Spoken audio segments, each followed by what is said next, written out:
baby. How we doing? Welcome into the PHNX Rising Podcast. It is a nice Tuesday. Very happy for everyone joining us. I'm, of course, Max Simpson. I'm joined by a man who's having a much better time than Cat is right now, Mr. Owen Evans. How we doing? Yeah, that was an exciting game, wasn't it? Last minute awesome. equalizer for Guadeloupe after they took a first half lead as well. Rumor has it Max Simpson may have lost some money. No, I picked a draw. No, you didn't. I did. I picked a draw. At half time. Well, I mean, it wasn't at half time. It was 1-0 to Guadeloupe at half time. One of us did actually win, I bet, on that game. Okay, well, it was. I will say that was a very entertaining match, and people slept on Guadeloupe. But man, Canada, shoot, they're taking losses left and right. They are. Like, I guess not an actual loss, but like a metaphorical loss in this one. Yeah. I mean, it's a moral loss. You lose to. Oh yeah. You lose to a team like that. I mean, Guadeloupe. Look, I think you said it was smaller than Mesa. It is smaller than Mesa by population. It's comparable to Wichita. Oh, in terms of population. Kansas, yeah. Mm-hmm. That's pretty crazy. Yeah, no, man. That's what we love. The Gold Cup. It's madness, right? Especially for U.S. fans who are like tuning in, right? It's cool. Like the U.S. is playing their BC team, whatever. But like that's the beauty is like I think the Gold Cup, even more than Nations League, even more than World Cup qualifying, you really do get to see a lot of these teams where you maybe either haven't heard of them or you don't know the players. And I think that's special about this, but we absolutely love it. We appreciate those of you joining. SC Collective, they're late. Max Sosa Spears. Correct. It was both Owen and producer Jacob on that one. No, so, Max was the last one to sit down Jacob in this room. Glaring at me Max right was now. the last one to sit down in this room. I did my customary bathroom break with plenty of time. He does. He always has to go to the bathroom before we go live. Better than in the middle of the show, apparently. But hey, we're here now. It's all good. Mike in the chat as well. Appreciate it. But we got a lot to discuss. We do. Right? We do. We definitely want to get into the meat of the Gold Cup stuff. But, it does stand to reason. We did have a little bit of a match on Saturday that went a certain result. And I know we kind of talked about the draw after the fact being, hey, it's a good point on the road, especially knowing what happened in the previous match in New Mexico. Has your opinion changed? Are you happy that it was a draw or knowing the performance? I said all along, look, how many times did I repeat it on that post-game show? I thought 4 points out of 6. But that was then. I know that was then, but how are you feeling now? You still feel good now? Even the road. It's 4 points out of 6 on the road. Okay. You take it. Okay. Now, yes, if you're Phoenix Rising, do you want to come away with 3 points in that Oakland game, given that I think overall, a lot of the game they were probably on top of Oakland, yes. But it's 4 points out of 6. Yeah. It's 4 points out of 6. Pretty good. On the road. Okay. On the road. Okay. Well, I mean, hey, Rising came away with the 1-1 draw. How do you feel about it, Matt? How do I feel? Yeah. I mean, I'm still happy. I'm still happy about the points. I think the thing that we've said at times in the season, right? Does the performance match the results? I think the thing that's right, we would rather have a better performance and maybe the losses or maybe the results not matching up to it, because knowing in the long run, everything will rise to the top, that the good performances will lead to good results. This was kind of one of those cases where I think Rising, based on the opportunity, should have won the match. Yes, Oakland had a couple of their own, but I think they were the better team in terms of chance creation, in terms of the opportunities that were there. I'm a bit disappointed that they didn't get 3 points, but I'm happy with the 1 point. That's where I've landed. Okay. Yeah. But, a lot of good players, standout performances. I know we highlighted a few. Anyone that you've kind of thought of since Saturday that's really resonated with you since then? I'm gonna bring this up now because this was something that came up on Twitter. Yeah. I saw some people engaging over this one.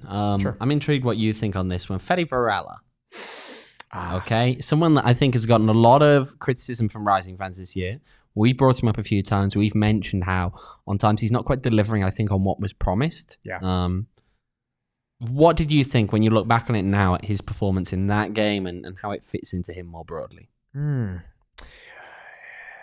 Yeah, I mean, it's funny enough, honestly, the stats, actually, if you look at chance creation and all that stuff, it's actually... He's getting out ahead of me on this one, yeah. I actually wasn't even looking at it. It's actually one of the more higher ones on the team, but I guess if you pass the eyeball test, not just in this game, but in other matches, I think you see the spurts, and that's all well and good, but to me, it's just not a representative performance of his entire season, the spurts. Like, to me, that's not enough to justify, to Mikey's point, shouldn't start.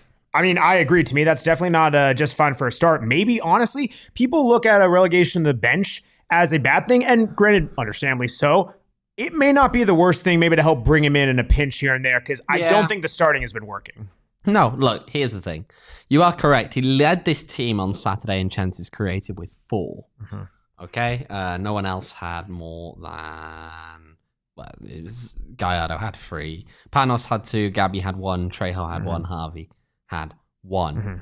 He has pretty good passing accuracy. Sure. However, I'll say this. When you look at some of the things here in terms of passes in the final third, you look at him and he's way down there with 7. Okay? You look at Panos. Panos has 17 passes in the final third. Yeah. I think there are some things that he's still getting to. I think there's some things that he's still doing right in there. However, I think when we were looking at Fede Varela before the season, we were thinking about what we were expecting to see out of him, out of Fede. I just feel as though we were looking at someone who was going to be an attacking midfielder, someone who was going to really create chances frequently, was going to be getting in those dangerous positions. And while you can say he's been getting in dangerous positions, if he's getting the ball there, clearly he's... Right, I mean, his passing accuracy in the final third isn't that bad, so it can't even quite be that. It's just that he's not getting the ball in the final third as much, perhaps, as you'd hope.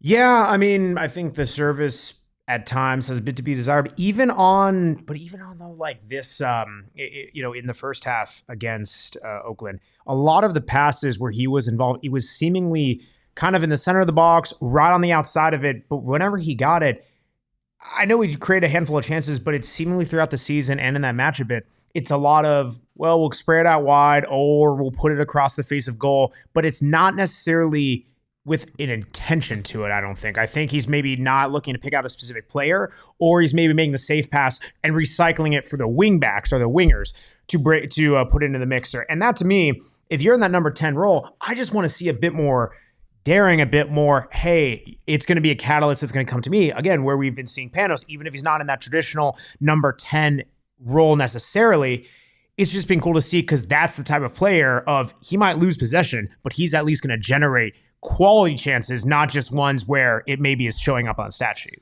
Right, but then when you look at things, you look at Rising, you look at their average positioning from that last game, what you see is something that looks like a true front three in terms of having Manuel Arteaga is the furthest forward player right down the middle. Then roughly about as far up as each other, you've got Paunos Armanakis on the one side, you've got Danny Trejo on the other side, and then you have Fede Varela slightly leaning left, they're slightly leaning over towards Trejo's side, but quite a bit deeper than them, closer really to a Renzo Zambrano and Carlos Harvey kind of position on that field than he is to the real front three. So it's interesting. I think Michael, though, is kind of hitting on some of the point here when he makes it, that he's decent. They big upped him like an MVP candidate before the season, which isn't necessarily fair to him. I won't disagree with you there. I think there is a level of having to understand, he's fine. I don't think he's necessarily been bad, but people were expecting more. Now, some of that, I know Juan has spoken about it in the past, and we've spoken about how, look, he'd had time out with injury, both before he arrived and after he arrived. There was also talk about, and I've heard this one being thrown about as well, about how maybe he hasn't quite adapted to the style of play in USL as quickly as would have been liked. But yeah, I think there's still a lot to work on there. Let me ask the question both to you and the chat. And he's had more games, seemingly, than this player, but maybe there was a bit of break here and there. I'm curious to hear your thoughts. Manuel Arteaga, we were riding him in the beginning of the season for a solid month or so of like, he's inconsistent, he's got an absolute boatload of chances, hasn't put them away. And right as we've been for weeks, right? 2-3 weeks seemingly, put in Jackson Conway, try someone else, try something else. Juan sticks with him. Manuel Arteaga is absolutely playing lights out. Now, this isn't apples to apples. They're different positions. The chances that they've had are very different. But are we possibly in the middle of something like that? Or do you think we've passed the time at this point. And I don't Chad, know. I'm curious to hear your point as well. It takes time. Some of these things do take time. I understand that. I think there's still elements here whereby this team is still needing to click. I think that Panos overall has been the attack-minded player coming in that's given them an additional spark. Let's pick them up at a point where we looked at this squad and we're starting to get a little bit concerned they weren't quite clicking as quickly as we'd have liked to see. However, I mean, if you're going to talk about Manuel Arteaga, let's actually talk about him here. I think we need to point out the fact that this guy is currently joint for the top scorer in the league. I think that we probably owe an apology. Michael in the chat is a real gobby one. He's going to ultimately owe an apology. I think that's Manuel Arteaga, who is at the moment scored his 9 goals almost as quickly as anyone on this Phoenix Rising team has ever managed to do since joining the team. In fact, I started doing some digging. The only person I found in my preliminary digging that had done it quicker in terms of USL goals, give me a guess. It was 15 USL games to get 9 USL goals. Rising, who do you think on Rising did it quicker? I can name you at least one player, if you count playoff games. I mean, it wouldn't be. I was gonna say it's not Solos that they're looking at. No, it wouldn't be him. Wasn't Solo. It's got to be. Ooh. Oh man, it's the GOAT Longtan, of course. I was gonna say Didier Drogba did it in 14, but that's fair. Look, I know he's adapted. I think Jet's actually quite fair there. Arteaga has been in this league for longer, so it makes sense that he has adapted to this team quicker than we have seen Fede Varela adapt to this team. That makes sense. I agree completely with that one. I get that, but yes, I think we've got to give Manuel Arteaga his dues. This guy is currently scored 9 goals in 15 games. He is on course for nigh on a 20-goal season at this rate. Yeah. Okay? Yeah. If you're getting a 20-goal season as a striker, you're a pretty decent player. Maybe to keep with the emoji. Yeah. But we spoke about that even, didn't we? We spoke about that over the off-season when Arteaga first signed, and we were saying, okay, are we going to see last season's Arteaga or from before? Yeah. When he was scoring double-digit goals. I think we can now quite safely say which one we've seen. Yeah. As a striker myself, I identified, right, that, he was getting in good positions more often than not, but just not necessarily finishing the chances. And we saw that for sure during large stretches. Max is very used to that, not finishing chances.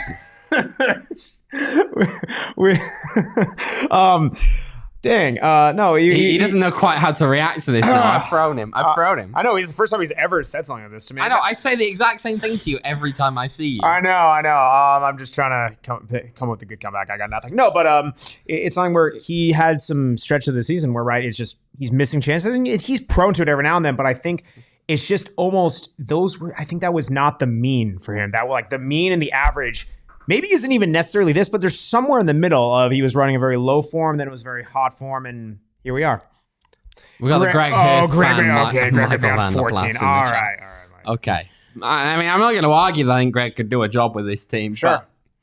Again, I'm not going to take anything away from Manu now with the scoring. I think the other thing that we've seen, right, is as he's come along, and even as all the attackers on this team have come along, they have been prone to large lapses, especially early in the season, of just that lack of creativity. And for what it is, for the last month or so especially, we have really seen not just a spark, but really just a bit of a concrete, I guess for lack of a better term, maybe overall or evolution, even within this own season, of how this team has played at moving forward. Yeah. I think though it's a step up in some ways. What we saw from Rising earlier doors now was they would go, they got a good result in Birmingham Legion. They weren't really scoring multiple goals in games, with the exception of when they came home and they played against some poorer teams. When they were playing against your Hartford's, R.I.P. Tab Ramos, when they were playing... Not dead. Just sacked this week. When they were playing against your Loudons, okay, they were scoring multiple goals in those games. They weren't doing it in other games. Did they do it against Oakland? No. But against New Mexico, I don't think there will be a better example of how to take the game to the opponent than what we saw in that match. I think that Phoenix Rising far and away were probably the... Could have scored a lot more. They scored 3 in the end. It could have been 5. Yeah. So, no, for sure. I mean, even some of those games they were playing was just kind of crazy. I think even the results you've seen within the season, we have seen Rising play some opponents, and that kind of brings up the tally. But some of these opponents, right, they're just kind of all over the place where they're hemorrhaging goals. Some teams, it's very tie-locked. Other ones are not. Some of the games, honestly, it's just been kind of chaotic for sure. Yeah, for the comment here, by the way, with Jet saying about Cicerone has 12 goals and assists. I saw that one earlier with a question about goal contributions. Yes, at the moment in this USL, Russell Cicerone and Manuel Arteaga, both 12 goals plus assists in 16 games played. Right behind them, you got Christian Valeski on 11, and then a group of people on 10 in Milan Olowski, Alex Dixon, and Zach Ryan. That's pretty good. So he currently is, he's joint top of the league for goals plus assists. Oh, that's awesome. I mean, that's pretty cool for the nice contributions there. If you want to help with contributions on your own end, check out our friends at Four Peaks Brewery. Four Peaks Brewery, you can help your Arizona hometown brewery with some contributions of your own, not just drinking them like Owen is. Owen, what you drinking over there? It is. It's the Holmberg Bound. It's a red ale. Yeah. That's a cool little bottle there. He hasn't stocked up the fridge. I'd have been on the wow. Okay, that's my job around here. It is your job around here, beers, fridge soccer. Sort it out. Anyway, if you want to make a contribution other than my foot going into Owen's, you know what? Check out our friends at Four Peaks Brewery because they have an amazing program. It is called Four Peaks for Teachers.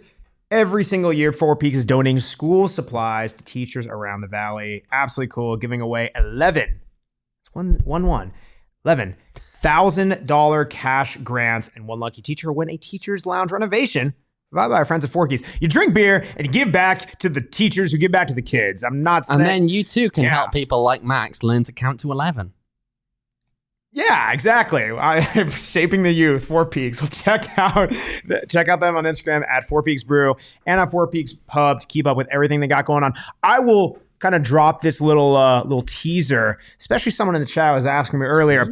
You might want to keep on the lookout on not only Four Peaks Instagram, but also on the PHNX_sports Twitter and Instagram.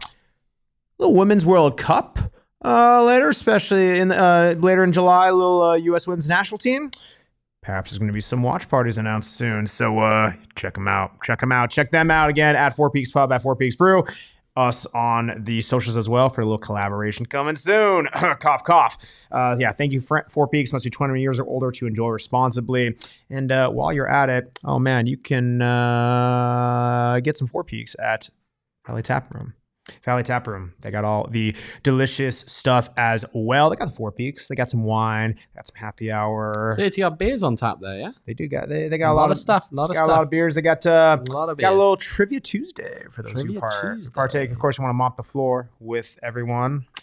Call me. I'll do the job for you. But yeah, check out our friends at it. You always think that you do it, Max. I know I do. I know it. I'm batting 100 whenever anyone. Max has the confidence of a Golden Boot winning centre forward. I have. The problem is that Max has the talent of a guy that doesn't make some of these Gold Cup squads.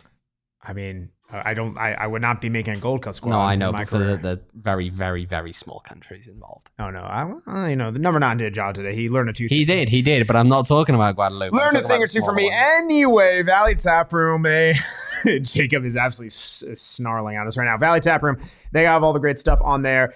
Trivia Tuesday, like we mentioned. If you want to get down on what they're doing, first off, go to Valley Tap Room. At the 202 in Gilbert, tell him Owen sent you. He'll buy you a beer personally. Owen Evans will buy you a beer. Max will buy you a beer. No, as was pointed out at the start of the chat because we were late. Max does or you can check. No, do not highlight it again. Okay, Jacob. Or you can check them out on Instagram at Valley Tap Room. All the good stuff there. Again, grab the Four Peaks. Our friends there. Gotta love them. Look out for Valley Tap Room. A watch party coming in the near future. Mr. Owen Evans, we can talk about beer all day long, but we can't talk about a little competition called the Cup of Gold. Well, yeah, the Gold Cup. The Cup of Gold. You like Max, what are you doing? You like that? The CONCACAF Gold Cup, right? Yeah, put some respect on CONCACAF, right? Yeah. No, I'm not putting respect on CONCACAF. You're not putting respect on CONCACAF. You say that as your team loses we're losing for much of that game. You were losing for much of that game. Oh, my team? The U.S. men's national The team? US were losing for much of that game. Okay, well, that's much fine. Of that game. Well, was it 88th minute equalizer in that game? It was Brandon Vasquez. Well, why don't you illuminate us on perhaps a certain current Rising player who is doing certain things there? There's actually a lot of stuff we could talk about with Rising involved. In that match even. Yes. Without going beyond that. Yes. We look at that game. Early, the score opened in the 13th minute by Damian Lowe of 2020 Phoenix Rising fame. Bang. Rumor has it he's also played at much higher levels, but hey, Bang. We'll continue to point to that Phoenix Rising link there. Kevon Lambert winning a penalty not long after, but it was missed. He didn't take the penalty, of course, so that's not a problem. I mean, the penalty wasn't great. The follow-up was... worse. Something. Worse. Yeah, it was worse. Yeah. Not great. Yeah. So... Look, yeah, you tell him. I mean, and ultimately the US equalized in the 88th minute, but I just, this is the thing I love about like Michael coming there with the excuses. Oh, it's our C squad. Oh, the it's facts. Our C squad. You tell him. What's the population of the US? Like 350 million. 331.9. What's the population of Jamaica? The population had nothing to do with it. Less than 3 million. Okay, your C squad should still realistically. No, okay. Yeah. It's like no, it's like trying to strain. Population has nothing to do with it. Strain some thick pasta. Sometimes too much. But anyway, not as good. Anyway, let's talk about that last game and talk about what Kevon Lambert did in that game. It was interesting. Kev was deployed more as a defensive midfielder. That's interesting from our perspective, I think, because we've seen him playing as a centre back with Phoenix Rising this year. When you actually look at some of the average positioning here, you can actually see that he's way further forward than that back line. So he's getting involved. He's practically level with Leon Bailey in that center circle. Yeah. So that tells you about some of the stuff that's going on. If Kev keeps performing and starting worried about him being sold, leaving in the winter, yeah, he might. But quite frankly, he could have for a while. I don't think there's a bad thing about him moving on. I think it would be good for him to move on because you want to see some of those players actually move on. That helps. That helps in a lot of ways where you're attracting new players in, showing that you can move people on to better places. But as we keep talking about him, he puts in a 90-minute shift in there. He gets 37 touches over that shift. He actually won possession 5 times for his squad. And of course, he wins that penalty. I think that overall, for someone who was frozen out of that Jamaica squad for so long under the previous coaching staff, I think that it's incredibly good to see him finally getting back out there, getting his opportunity again to show what he can do on the international stage. And being trusted, realistically. I think even when you look at 2019 in the Gold Cup, he barely featured. Yeah. So I think it would be disappointing if he wasn't being utilized as well as they could now. I know there were some words that the coach had to say after the game about that kind of, about Kev and the kind of performance that he put in. Unfortunately, CONCACAF not uploading some of those press conferences to our nice little media area like they normally do. So we don't have that video available for you to show. I did think Michael as well commenting here, just funny, they begged us for years to play him at centre back, and when we do, they move him to midfield. Different coach again, so I get it. But I just think, he had a pretty decent game. I think a lot of people have shown, I can't remember who it was. Is it FOTMob or one of those with the ratings? And it was the 2 highest ratings was Damian Lowe, and then it was Kevon Lambert. The Phoenix Rising influence. The Phoenix Rising influence. Guaranteed, you play for Phoenix Rising, and then you go play for Jamaica, you're going to ball out. Rumor has it, Phoenix Rising Jamaica gang is currently showing that they can hang with MLS. Ooh. We like that. We like that. It's always interesting, right? Especially to the big thing for me. Whenever you go on the international stage, especially in a tournament like this, especially against the opponent, it's not easy. We're calling what it is. I don't care if it's the USA's, A, B, C, D, E, F squad. It's something where you need to rise to the level of occasion of what's going on. And not only do that, but to do it in a position that he has been playing all season. Granted, he's been doing it for his career. It's the one that he has more longevity with. But even having to do that mental switch. Yeah. The fact that we weren't watching the game, right? We were clearly watching Rising. But the fact that he had such a high report and by all accounts, he seemed turned on from the very whistle. That's props to him. Played a full 90. That's not easy to do. I will say as well, and this is always something that I find interesting. It's hard to tell sometimes with national teams quite how they're going to be, how they're all going to settle in, what the moods are going to be like in the camps. The players, broadly speaking, may well get along, Sure. but I think Jamaica has been one that's often struggled with providing for their players, and that hasn't entirely gone away. Yeah. Okay, we need to be clear over that one as we look at what's currently going on with crowdfunding for the women's team going to the Women's World Cup. That's not ideal. That should not be happening. Yeah. It should not be happening at all. They're going to a World Cup. Okay? And yeah, I will say that when you see the little things about the men's squad and what's coming out of their camp, it all seems like they're having a good time. All seems like they're enjoying themselves. And I'm not going to say they didn't in previous years, but it's just a good sign. Yeah. It's always a good sign. You need the squad to have that kind of just enjoying being around each other off the field. I mean, there's a video on social media of Kev singing with the rest of the squad as well. Yeah. So, and Kev getting some stick from someone, former rising social media fame, for having to look up the words to the song on his phone.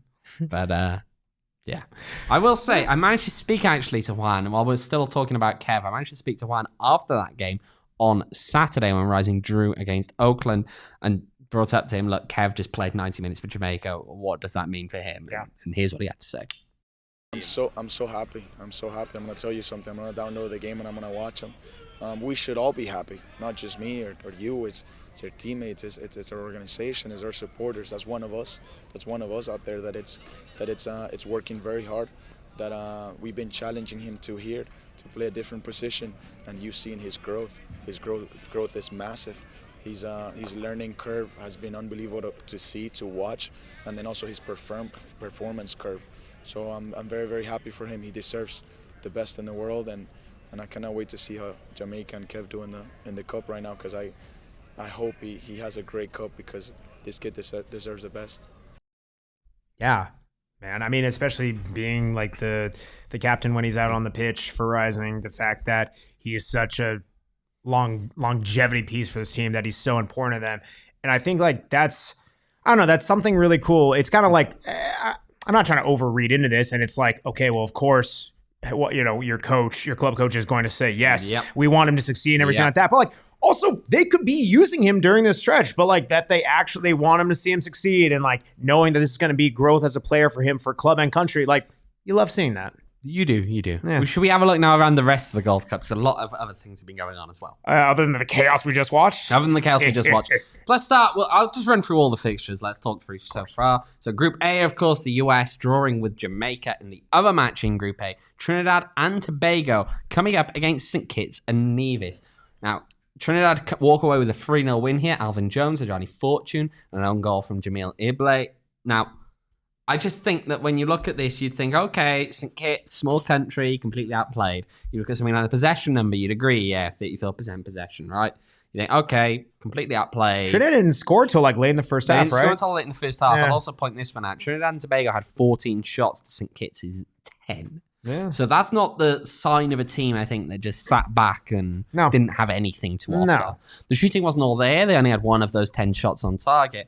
But they're taking shots, right? And I think that's something that we see in a lot of these games. A lot of these smaller island nations, you look at them, you think, oh, God, they're going to be completely overmatched. They're going to be easily swept aside by some of the bigger countries. Even, you look at Trinidad, regionally, they're one of the bigger countries. Sure. Realistically, this is a team that has been to World Cups in recent memory. Let's not talk about them. Yeah. They didn't even make it in that time. They just knocked you out. Yeah, no, keep going. They just knocked you out. But when you look at that and think, okay, they're actually battling. And then what you see, we move on now. Let's talk about Group B now. Group B, these teams will be playing in Phoenix on Thursday, actually, up in Glendale, University of State Farm Stadium now. There we go. I'm falling back on the old names when I first went to a Gold Cup game. Partners. Yeah. Well, if you have a look now, Haiti 2, Qatar 1. Yeah. Late goal for Haiti in that match. They actually scored their first goal in stoppage time as well. 45+1 in first half stoppage time. After Qatar took a 20th minute lead for Youssef Abdurrasag. And in the dying moments of that game was Franzi Pierrot for Haiti, 90+7. The Haitians, 2019 semi-finalists in this Gold Cup, with an early win to get the group stage going. Then you move over to the second game in Group B that took place. Mexico, Honduras, a lot of question marks over that Mexican team. Yeah. A lot of question marks. We saw what happened at the Nations League. A lot of people have been questioning quite what was wrong with them. But not this A lot of match. people kind of pointing to the fact that they are probably at one of their lowest points for generations in some ways, to be honest, regionally. Yeah. They get rid of the coach. They bring in a new coach as a caretaker, and within a minute, they are 1-0 up over Honduras. They go on to win the match. Literally 1-0. Literally a minute. Luis Roma with a brace. Yes. Pineda with a goal in the second half, as well as Boom. Luis Chavez. And I've got to be honest, I watched a large amount of that game. I didn't think that Honduras had very much to offer overall. I thought that Mexico were the very clear dominant side in that game. You get scored on in the first minute, it's pretty tough sledding from there. Indeed. We move on to Group C. Group C of the Gold Cup. El Salvador. Oh, yeah. We were kind of talking about them as a potential dark horse, weren't we, last week between ourselves and on the pre-game show? Well, Martinique come in and stun them. Patrick Byrne at 11 minutes in, Kevin Fortune in the 16th minute, and 2-0 Martinique at half-time. Yeah. In the end, Jonathan Rivieres gets sent off shortly into the second half, 48th minute. El Salvador have a penalty. Missed. They get one more penalty, though, 90 plus 5. At that point, too little, too late. El Salvador falling 2-1 to Martinique. Tough. And the other game in that group, Group C, Costa Rica coming up against Panama. Maybe not a huge surprise, okay? They've been here. They've done this before. They've shown they can get to the late stages of the Gold Cup. Jose Fajardo in the 23rd minute, putting them up. Yeah. And before they double their lead ultimately in the 68th minute. So it was 2-0 to Panama at that point. Then Costa Rica with a late goal of their own, 90 plus 1. To rescue perhaps a little bit of a hope there on goal differential. It's still weird not seeing King Keylor Navas in goal in a major tournament. But here we are. Indeed. Here we are. And that brings us to Group D. Group D. Canada to Guadeloupe to Chaos Cup. Yeah. Now, rumor has it the Maxims and lost money on this game, but Thierry Ambrose, the 23rd minute, puts Guadeloupe up 1-0 in Toronto. That's how it stays until... But for those of you who haven't seen that goal, I'm sorry to interrupt. That was a hell of a turn. That was nice. I was very nice. He wrong-footed the heck out of that Canadian center back. I will not disagree with you there. Ooh. Thierry Ambrose plays in the second division in Belgium for Oostende. Yeah, can't argue. I thought he had a good game overall. He did. But into the second half, Canada do get their equalizer through Lucas Cavallini. Yeah. And then take the lead in the 70th minute due to an own goal from Medellina. However, but rumor has it there was another own goal. Yeah, there was. And Guadeloupe get their equalizer in the 90 plus 3rd minutes. That was a chaos. That was a crazy finish. That was a ridiculous finish to that game. Also, like, what a random match we're watching. Oh, we're gonna go on right before a show. Let's watch this match. Put some money down, and boom! Like what a wild game for Canada. Indeed. And as it stands at the moment, the other game in Group D. Real thrilling game. It looks like there's been one shot in 20 minutes. It is Guatemala 0, Cuba 0. We love that. We do. So, as it stands then, let's have a look at the standings just so we know where we stand. Right. Nice. There we go. That's how it Group works. A, Trinidad and Tobago currently top that group with 3 points. USA and Jamaica on 1 point apiece. St. Kitts and Nevis sit at the bottom on 0 points. Group B, with Mexico and Haiti getting off to a good start in Group B. That means that they're both on 3 points. Qatar and Honduras sitting on 0 points at the bottom of that group. Group C, Panama, Martinique, the two sides that won. They will meet now in their next Group C clash. Yeah. El Salvador, Costa Rica fighting to stay alive. They will face each other as well in their next game. And then Group D, as it stands, it's all level down there. Yeah, that's pretty crazy. I will say one note on Canada, right? Like people saying, oh, well, maybe it's their second choice team or whatever. They're definitely missing some key guys, but like they also have stars. But like, they're missing their stars, but they have a lot of starters in there from Nation Leagues, and they're regular starters. Like, let's not get it twisted. Like, this is the core of this Canadian team. The spine, the goalkeepers, like a lot of the defenders, even like Hoyland and stuff like that. They have a lot of the core team missing their stars. I hear Alphonso Davies helps. Yeah, just a little bit. But not against today. But hey, that's okay. You want to know something that helps you? Our friends at Circle K. Absolutely going to help you out in a jiff. That way, you're not facing down a possible defeat or draw at the Gold Cup. That's right. It can do that power for you. I went to Circle K last night, and I got myself a Polar Pop. You want to get yourself a Polar Pop? Super duper easy. You can just text PHNX to 31310. Again, that's text PHNX to 31310 to get buy one, get one free Polar Pops. That's not one, but 2 Polar Pops for the price of one. PHNX 31310. Look at the screen, listen to my voice, twiddle your thumbs, your fingers, your digits on your phone, your iPhone, your Android, whatever it is, and get that delicious liquid into your hydration system. It's going to be called your body. It's fantastic. Check out Circle K. It's refreshing as heck. All the good snacks and everything. No. I can't. You've done that one. I can't. Okay, I did it great. But on the real, it's delicious. Got myself a nice refreshing Powerade or whatever have you. Circle K is amazing. It's literally free. Text PHNX at 31310. Appreciate our friends at Circle K. Also appreciate that actually goes pretty well with Circle K, with, Circle K snacks and their drinks and everything. For those of you who partake, little OGs, perhaps really does wonders, especially after, a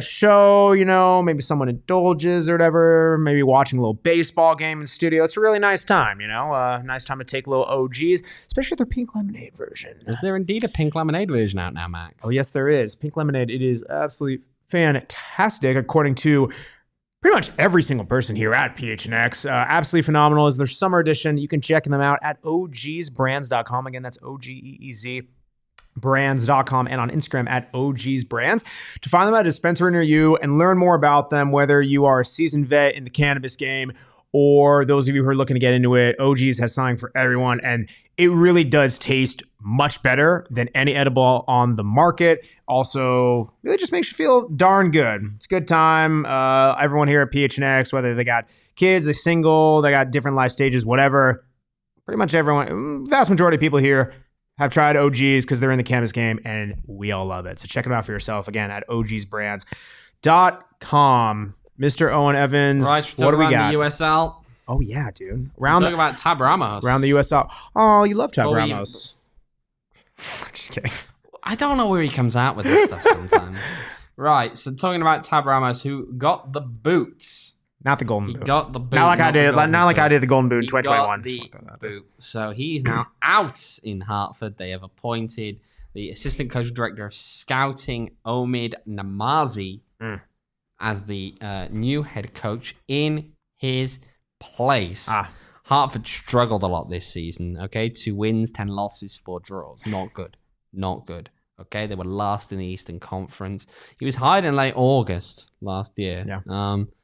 Look, they've not given him necessarily as long as quite you'd maybe expect in the case of the build that he was doing. I don't think that Hartford are necessarily a big enough team to command some of the expectation that appears to be pressed on him. But I understand it, to be fair. Again, they are in last place in the East. That's not where you want to be in the slightest. And a lot of people have been speaking. You look at the stats, you look at everything underlying it, and you say, well, the players are probably better than what you're seeing on the field. Yeah. So in that sense, sure, I get it, but it's a quick turnaround. Season. It's a quick, indeed. It's quick. I don't know. It's always kind of tough, especially in knowing the pedigree that was there. But hey, so what? Out the window. Results don't cut it.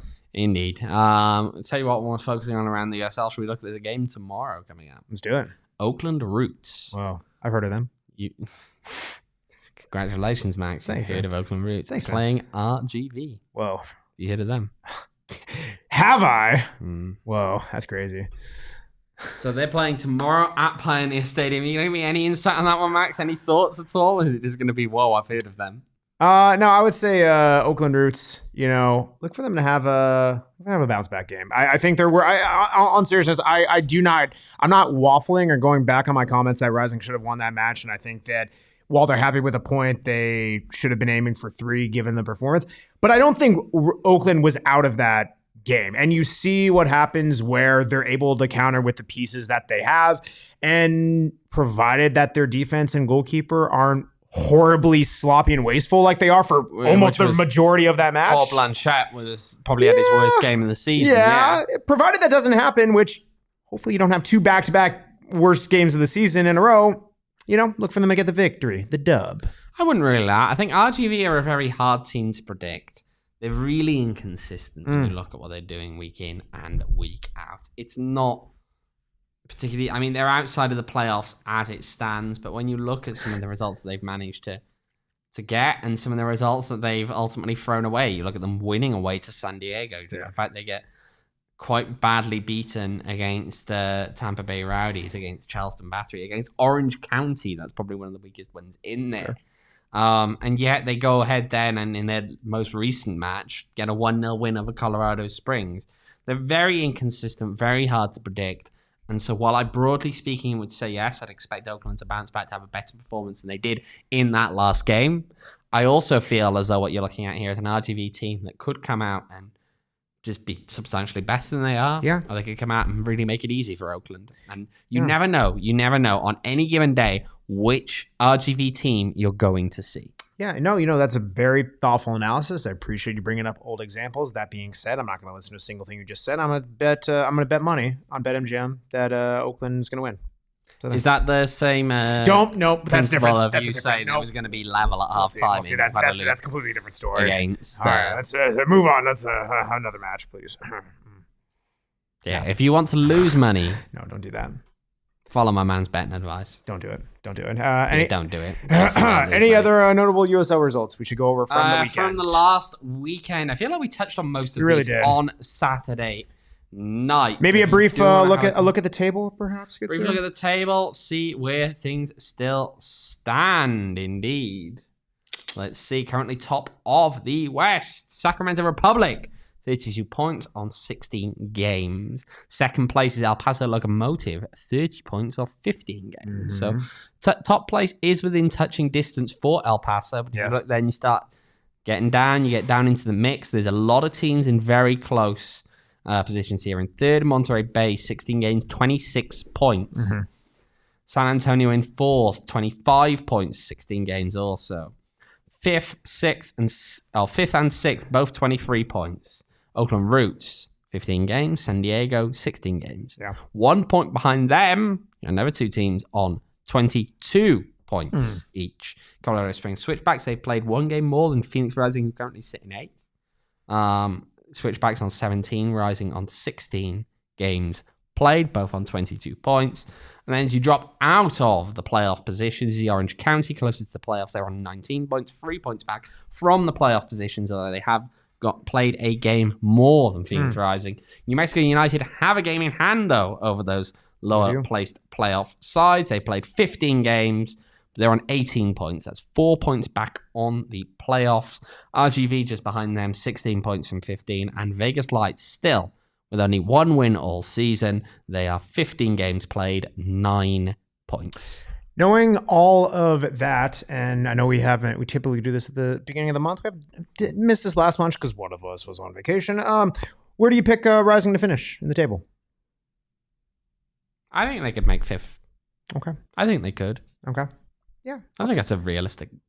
I'll take. They're on the right trajectory. They're on the right trajectory. I'll take. I'll take a 6th place. Nice. Nice 6. So 5th and 6th. There you go. There you go.